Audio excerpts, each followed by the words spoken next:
Chapter 36. The heathen, or peoples outside the church, in heaven.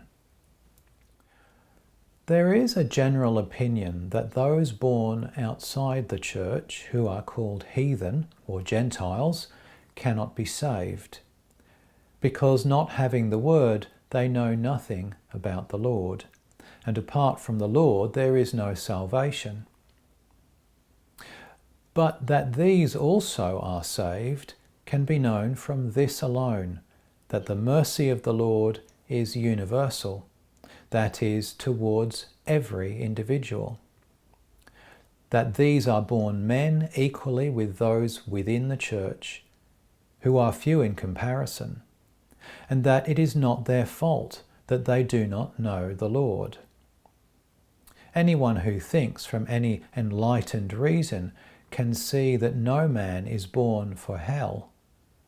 For the Lord is love itself, and his love is to will the salvation of all.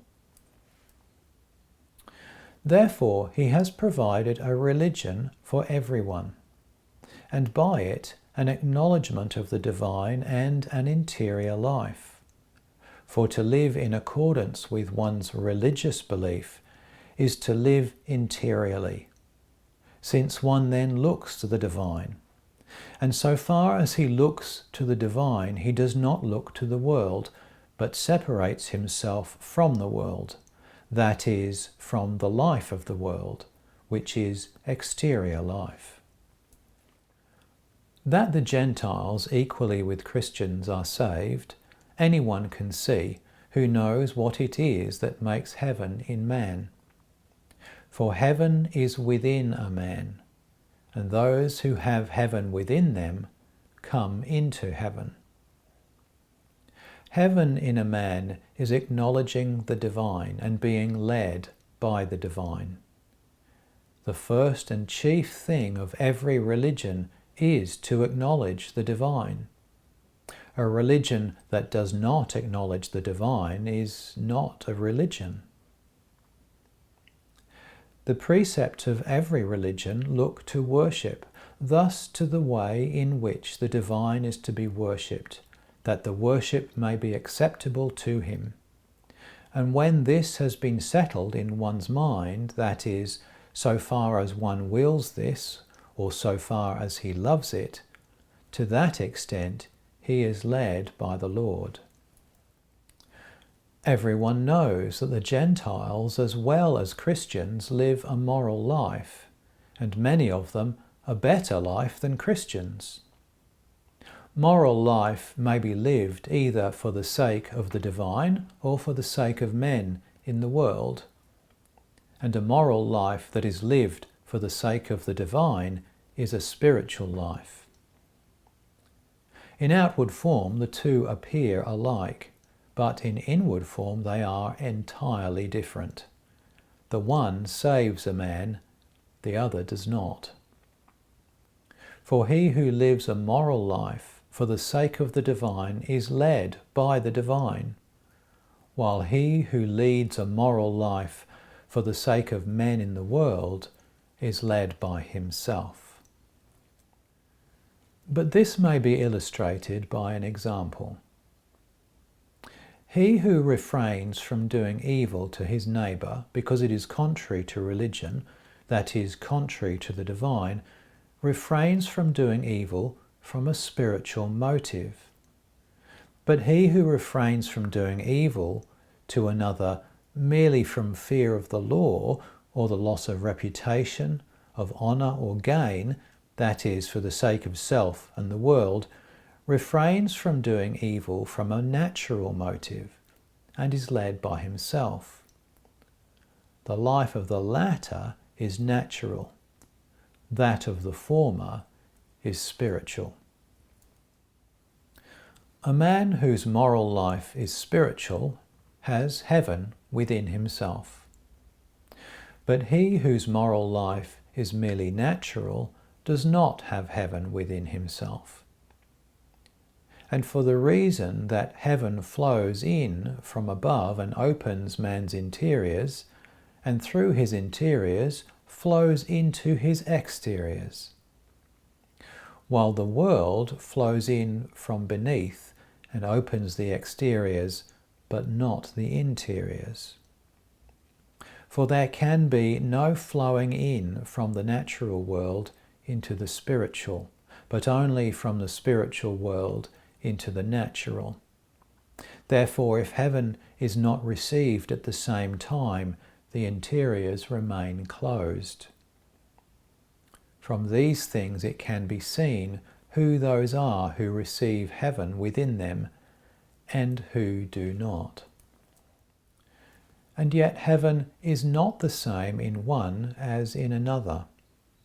It differs in each one in accordance with his affection for good and thence for truth. Those who are in an affection for good for the sake of the divine love divine truth, since good and truth love each other and desire to be conjoined.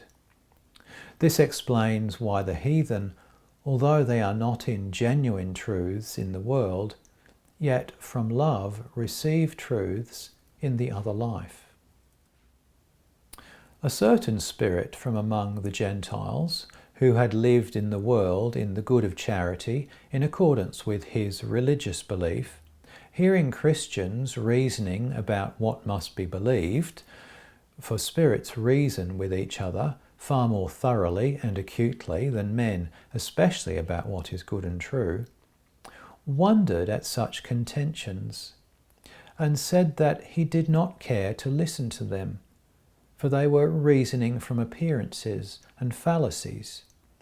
And he gave them this instruction: if I am good, I can know from the good itself what is true, and what I do not know I can receive. I have been taught in many ways that Gentiles who have led a moral life and have lived in obedience and subordination and mutual charity in accordance with their religious belief, and have thus received something of conscience, have been accepted in the other life, and are there instructed in the goods and truths of faith with solicitous care by the angels.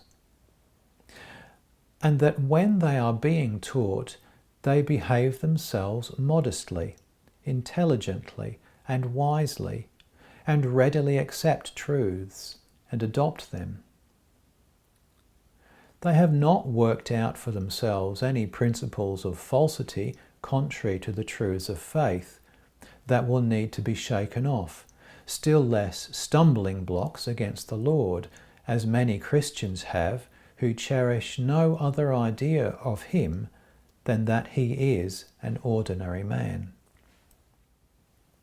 The Gentiles, on the contrary, when they hear that God was made man, and has thus manifested himself in the world, immediately acknowledge it and worship the Lord, saying that because God is the God of heaven and of earth, and because the human race is his, he has fully disclosed himself to men.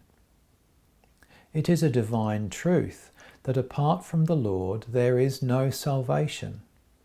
But this is to be understood to mean that there is no salvation except from the Lord. There are many earths in the universe, and all of them full of inhabitants, scarcely any of whom know that the Lord took on the human on our earth. Yet because they worship the divine under a human form, they are accepted and led by the Lord. On this subject, more will be seen in the little work on the earths in the universe. Among the Gentiles, as among Christians, there are both wise and simple. That I might learn about them, I have been permitted to speak with both, sometimes for hours and days. But there are no such wise men now as in ancient times, especially in the ancient church, which extended over a large part of the Asiatic world, and from which religion spread to many nations. That I might wholly know about them, I have been permitted to have familiar conversation with some of these wise men. There was with me a certain one who was among the wiser of his time, and consequently well known in the learned world, with whom I talked on various subjects, and had reason to believe that he was Cicero. Knowing that he was a wise man, I talked with him about wisdom, intelligence, order, and the word, and lastly, about the Lord. Of wisdom, he said that there is no other wisdom than the wisdom of life, and that wisdom cannot be predicated of anything else. Of intelligence, that it is from wisdom. Of order, that it is from the supreme God, and that to live in that order is to be wise and intelligent. As to the word, when I read to him something from the prophets, he was greatly delighted, especially with this, that every name and every word signified interior things. And he wondered greatly that learned men at this day are not delighted with such study. I saw plainly that the interiors of his thought or mind had been opened. He said that he was unable to approach, as he perceived something more holy than he could bear, being affected so interiorly. At length I spoke with him about the Lord, saying that while he was born a man, he was conceived of God, and that he put off the maternal human and put on the divine human, and that it is he who rules the universe. To this he replied that he knew many things concerning the Lord, and perceived in his way that if mankind were to be saved, it could not have been done otherwise. In the meantime, certain evil Christians infused various stumbling blocks, but to these he gave no attention, remarking that this was not strange, since in the life of the body they had imbibed unbecoming ideas on the subject, and until they got rid of these, they could not admit such ideas as confirmed the truth, as the ignorant can. It has also been granted me to talk with others who lived in ancient times, and who were then among the more wise.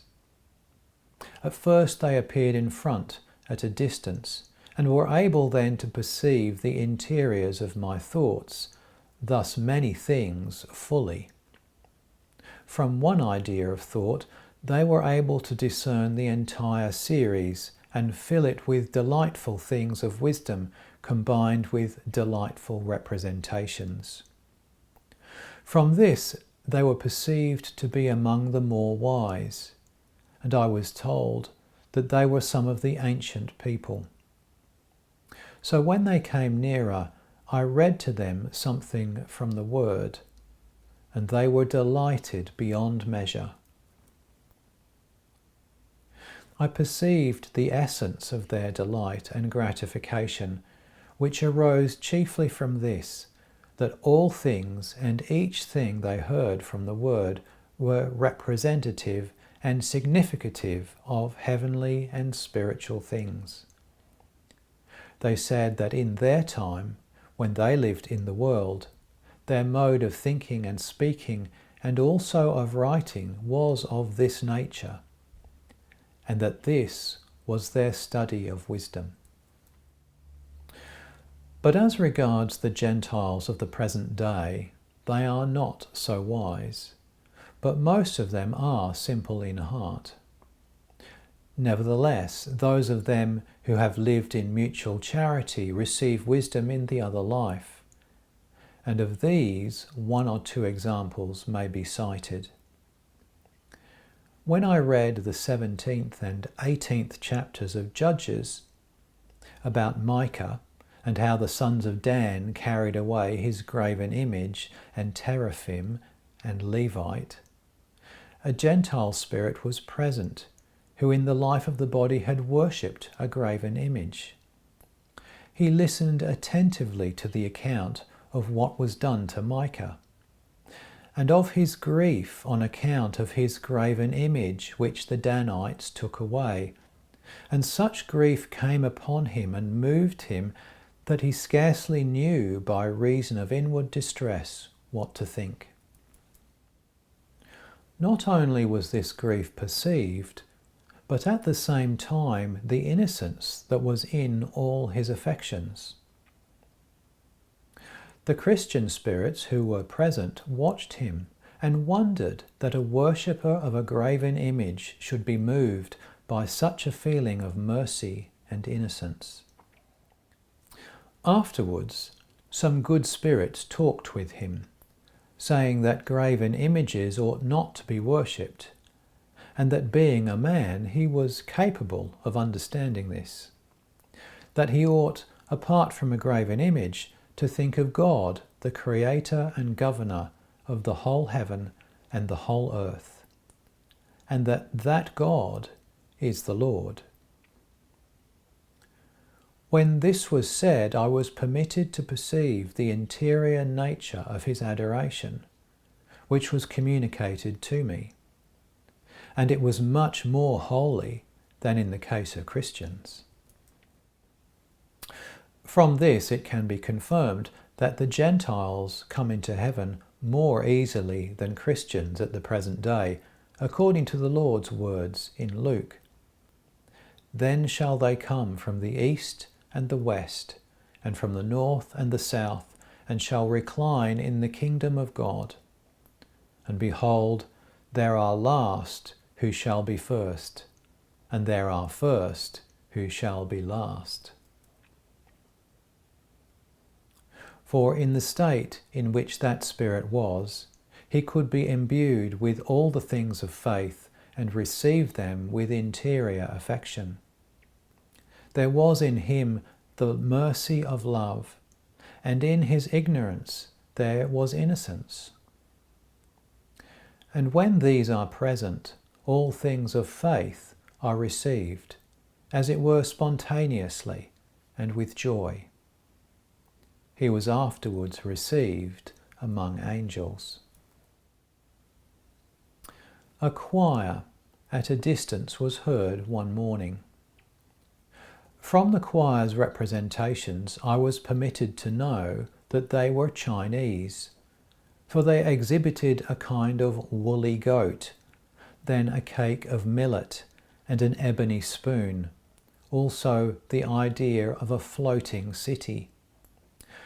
They desired to come nearer to me, and when they had joined me, they said that they wished to be alone with me, that they might disclose their thoughts.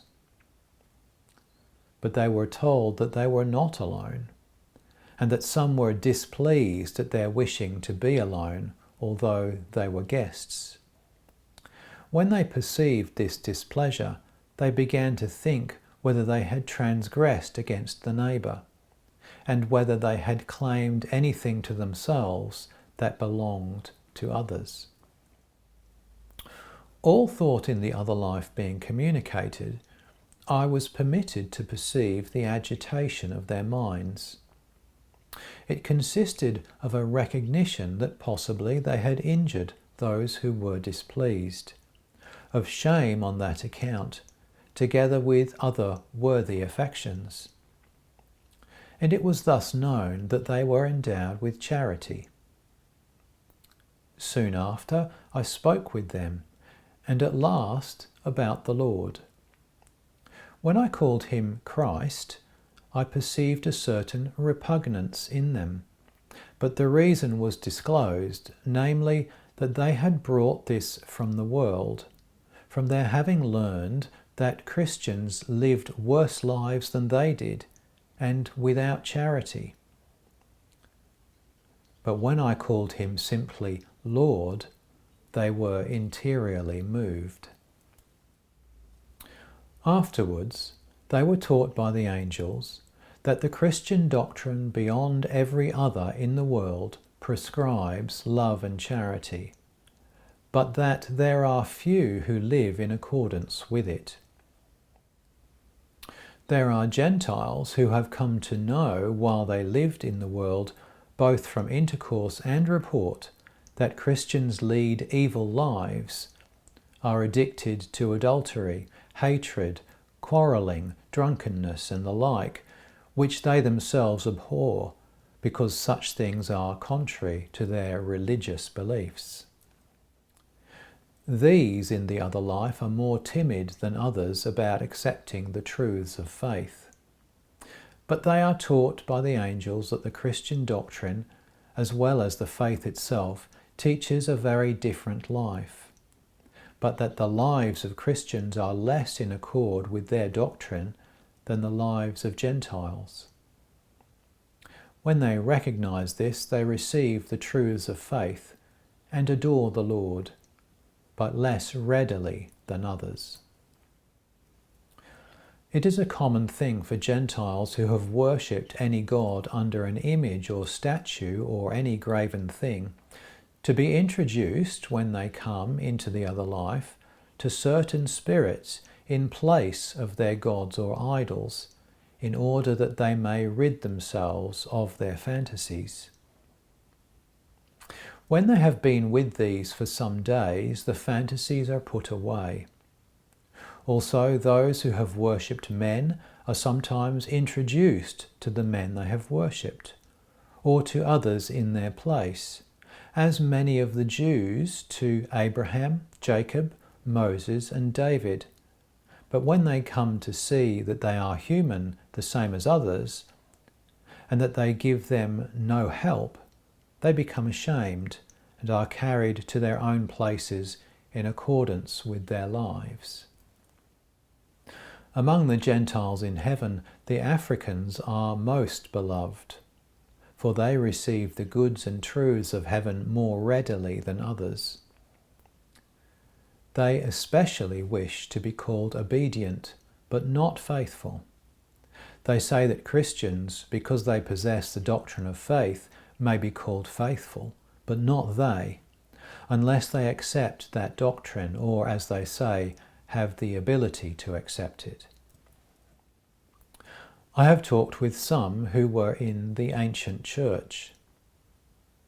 That is called the ancient church, which was after the deluge, and extended through many kingdoms, namely Assyria, Mesopotamia, Syria, Ethiopia, Arabia, Libya, Egypt, Philistia as far as Tyre and Sidon, and through the land of Canaan on both sides of the Jordan. The men of this church knew about the Lord, that he was to come, and were imbued with the goods of faith, and yet they fell away and became idolaters. These spirits were in front towards the left, in a dark place and in a miserable state. Their speech was like the sound of a pipe of one tone, almost without rational thought. They said they had been there for many centuries, and that they are sometimes taken out, that they may serve others for certain uses of a low order.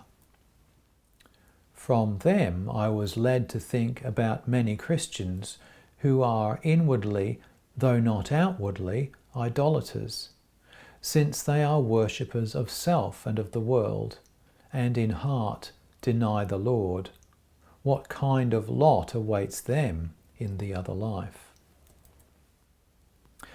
That the Church of the Lord is spread over all the globe and is thus universal, and that all those are in it who have lived in the good of charity in accordance with their religious belief, and that the Church, where the Word is, and by means of it the Lord is known, is in relation to those who are outside the Church like the heart and lungs in man, from which all the viscera and members of the body have their life, variously according to their forms, positions, and conjunctions, may be seen above.